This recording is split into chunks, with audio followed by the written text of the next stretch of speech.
God, what a group of beautiful, intelligent looking people. That's really nice. Uh, the title of my speech is What's the Point Anyway? We're just kind of a lighthearted way of looking at the primary and most important question of the universe. Why are we here? Why is the universe here? Why is anything here? What's the purpose? Now, Ernest Holmes never states in his book, this is the purpose that God had in creating the universe.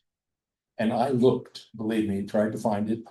This is as close as he does. He does give us an idea about what he feels about it, but in kind of roundabout ways. So there may be no grand singular purpose dictated by the universe for how you are supposed to behave or be. It might not be that God has a specific purpose for you, but it seems absolutely impossible to believe that God did not have a purpose in designing and creating and being all of this. This is not whim. This is not accident. I mean, God didn't say, wonder what I'll do today. No, I think that this is all planned out and that there is a purpose. And one of the great jobs of humanity is to try to figure out what that purpose is. We have a whole branch of philosophy called metaphysics, meta meaning above and beyond, and physics being the physical. So above and beyond the physical, we've got a whole group, hundreds, maybe even thousands of philosophers have taken their shot at trying to address this one particular question. If there is a God, why is all this here? Why is it? So our examination today is going to be to try to figure out what that purpose could be. And I, of course, am going to tell you what I think it is. And then it's your job as the great thinkers of the world, figure out what you think it is.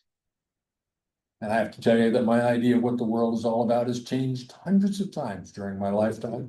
So this may not be my last shot at it. Who knows? So definitely not by accident, definitely not by chance, definitely not a whim. And so these questions are at the root of our search.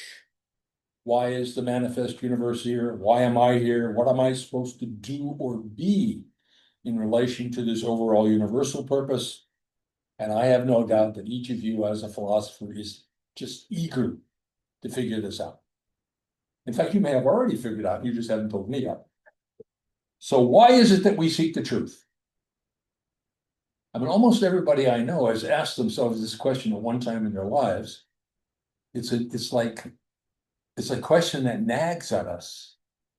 So Meister Eckhart had a very interesting way of explaining. He said, know that by nature, every creature seeks to become like God. Whether you like it or not, whether you know it or not, secretly, your nature seeks to hunt, ferret out the track on which God may be found. And I think that sums it up perfectly. It is our nature to seek the answer to this question. And when we're not trying to seek the answer to this question, we're lost because we're not expressing who we truly are. But one of the things we want to do today is get a difference between a fact or something that exists and a purpose.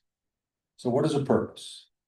A purpose is a reason to be or do something for a particular goal.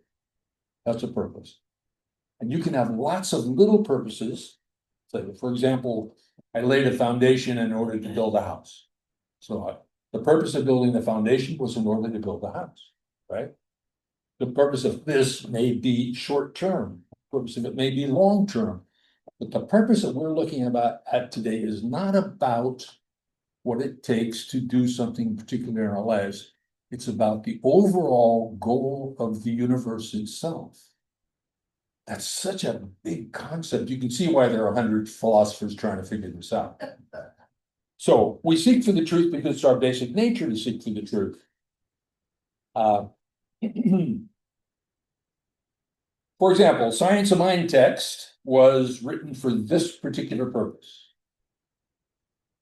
Ernest Holmes says the whole purpose of the science of mind is to reconcile the apparent separation of the spiritual world, which must be perfect, with the material world, which appears to be imperfect.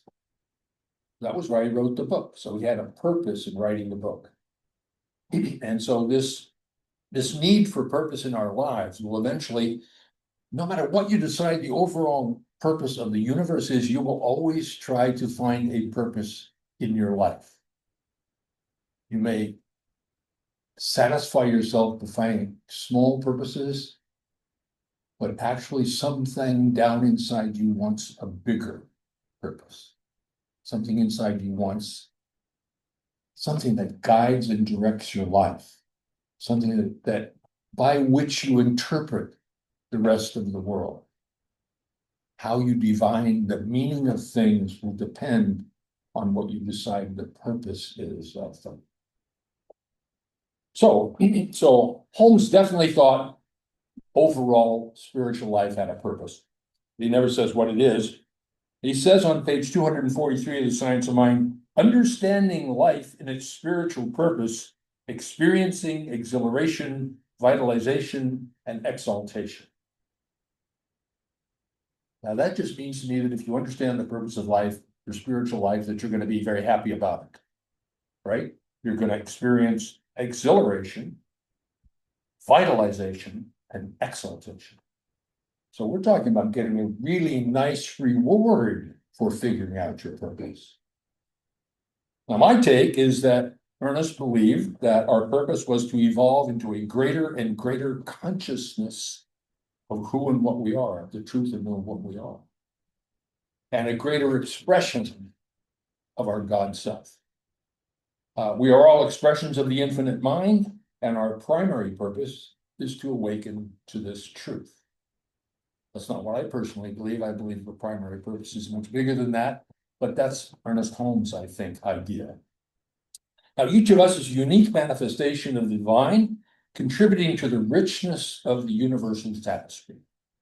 Now, we're going to take a walk through, you know how I love to do this, we're going to take a walk through the ideas of lots of good thinkers on the purpose of life. And I will tell them to you, and then you can nod or go, nah, not that one, okay? Ready? So we're going to start with the Bible, which says that we are here for the greater glory of God. That God created mankind, people kind, to show the greatness of God. You like that one? It's okay.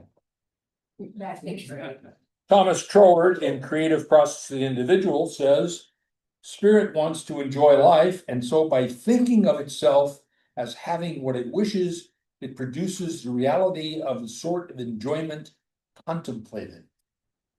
In other words, for Thomas Troward, the purpose of spirit and the purpose of creation is to enjoy ever more fully.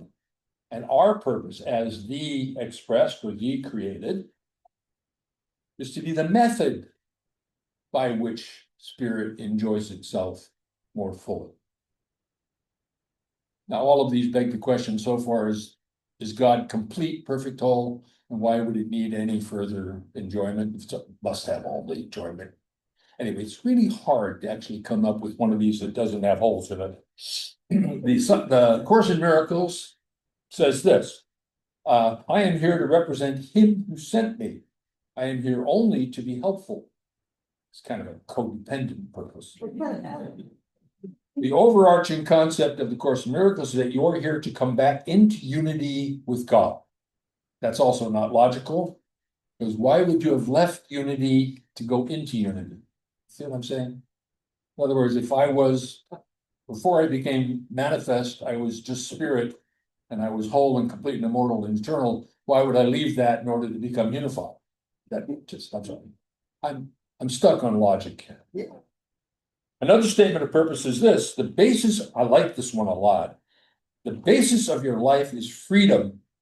The purpose of your life is joy. And that's from Abraham, channeled by Esther Hicks. I like that one very much. Neil Donald Walsh, in Conversations with God, states there is only one purpose for all of life, and that is for you and all that lives to experience fullest glory. The deepest secret is that life is not a process of discovery, but a process of creation. Seek, therefore, not to find out who you are, seek to determine who you want to be. I'm not sure that's a purpose, but I like it. I think it's really important for me personally to have some viewpoint that says I'm aiming towards something. I'm moving toward more of who I really am, knowing myself better, knowing the world better, knowing the universe better. A renowned science of mind teacher, Raymond Charles Barker, who wrote the book You Are Invisible, states that the only form of life which an infinite knower, the only form of which life by which an infinite knower, an infinite thinker, can release ideas and have them expressed is by means of man. That, no doubt, is the reason for our evolution. You exist because the infinite must have you in order to be aware of itself. Now, that's an interesting idea about why we're here, right? That we are actually purposely created so that the universe can know itself better, right? I kind of like that one too. Huh? Repeat who wrote that. Raymond Charles Barker. If you're interested in reading good New Thought philosophy books, his are excellent. So I have taken you through a very short tour of New Thought philosophers and the tour of the development of ideas about why we are here. And now it's up to you to find the ones that appeal to you personally, or maybe come up with some new ones. I'm always open to new ones. And if you guys got any new ones, just let me know. You know, I'm always interested in trying to figure out the purpose of life. So the purpose you decide upon will provide the foundation for the mental atmosphere that will manifest your personal life. You do understand that once you decide you're here for a reason, that's going to change how you look at everything. It's going to change the meaning of things. See? Course in Miracles says, and I love this, it's really brilliant, it says, everything has only the meaning you give it, right? So everything in the universe it has no intrinsic meaning in this material universe outside of what you apply to it with your own consciousness. So when your consciousness changes, when you decide, this is why I'm here, then all the meanings of everything will have to line up with that purpose in order to make sense, and your life will completely change. We don't think in terms that one single thought can change our entire lives, but in this case, it's absolutely true. I decided about 15 years ago that my main purpose in life was to express the love of God. Primarily because I couldn't do it worth a dollar. I needed to develop some skills and abilities and capabilities to express love, and I didn't have them. But once I decided that, I began to acquire them. It's almost like universe says, focus your mind and your heart on something, and I will give you what you need. I will give you what you need. So purpose is important. So about 35 years ago, 36, 37, something like that, I had a deep, dark place in my life. And at the time, I was what I would call a rational agnostic. You know, a rational agnostic is that's a person who thinks he's smart. Okay, so I thought, such a smarty, that the universe was mechanical in nature and that things just happened. And then I got into a deep, dark place and I had to crawl out to a universe that I had powers that I did not believe in, and I was helped. I received help. As soon as I received that help, everything changed. Everything completely changed. And I began to seek this this universal purpose in my life. So let's go to the purpose you decide on. The purpose you decide on will, oh, I just did that. That was it. I have that page duplicated. Unless you'd like me to go through that one again. Anyway, from that moment on, in the last 30 some odd years, I have continuously felt the loving care of spirit. I had no idea what spirit was. So roughly at that time in my life, I also joined my first Science of Mind group. Wow. And studying Science of Mind was like magic. It appealed to me, you know, that rational agnostic guy really likes Science of Mind because he didn't have to throw away being rational. And yet at the same time, he could factor in the fact that when he called out for help, there it was. So vast amounts have changed as a result of that. So I had a new desire to examine life and to know above and beyond the physical, join Science of Mind. And I have developed my own personal idea about the purpose of life. So I'm going to tell you now what I believe this week. We'll know about next week. I believe that God is the God of joy. That spirit wants an ever-growing, greater enjoyment of its being, and that God's nature is to express out of love and into joy. God's purpose in expressing us is as a means for more greatly enjoying being.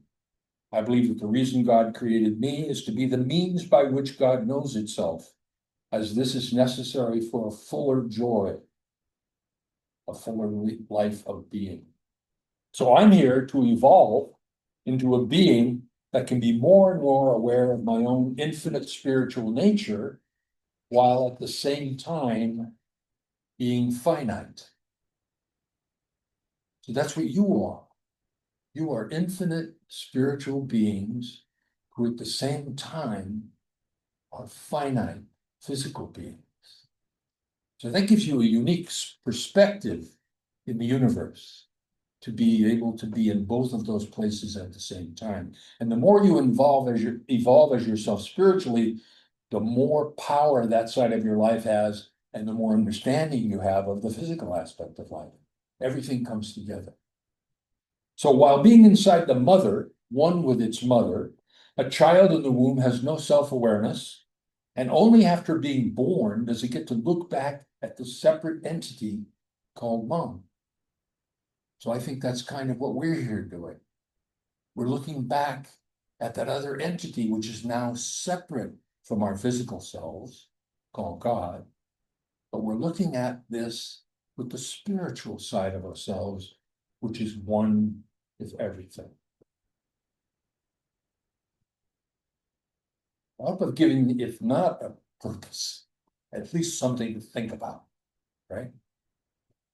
So we are the expressions of God who lives simultaneously in two worlds, the finite, limited world of manifest creation and the infinite, limitless world of spirit. We live in apparent separation so that we may become more and more aware of the unity of all that is. And that's so we can all be happier, joyous, more free. I love that quote from Hafiz, you know, if you get really, really good at love, soon you'll be up to your knees in ecstasy. It's a good one. So I can no longer think my life is unimportant.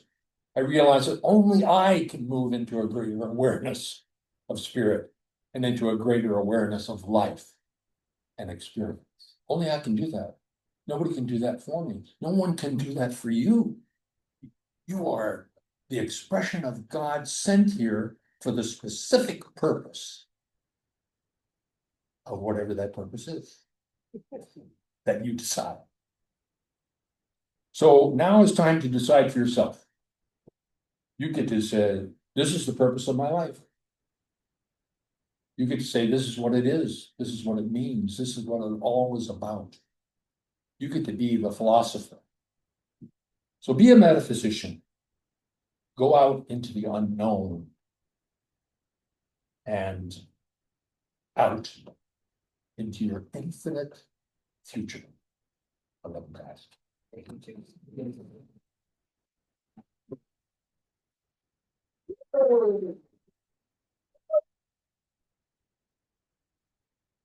very much.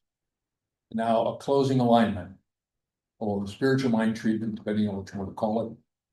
I always like spiritual alignment because it sounds like we're doing the truth thing. Let's get lined up with God.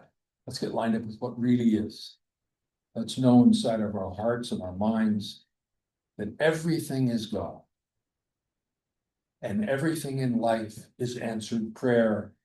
And so we are sending out our prayer to help each of us know the exact purpose we're personally here and the exact purpose the whole universe is here. We're going to seek that. Our nature is so strong that we're going to seek that. And as we find it, we become more and more fulfilled, uplifted, and happier. So we're healthy, strong, vibrant, alive, and ready for anything, and purpose is here. Thank you, God, for that. We turn this over to the great universe, knowing that as I have spoken, it's already done. It's the truth. And together we say, and so it is.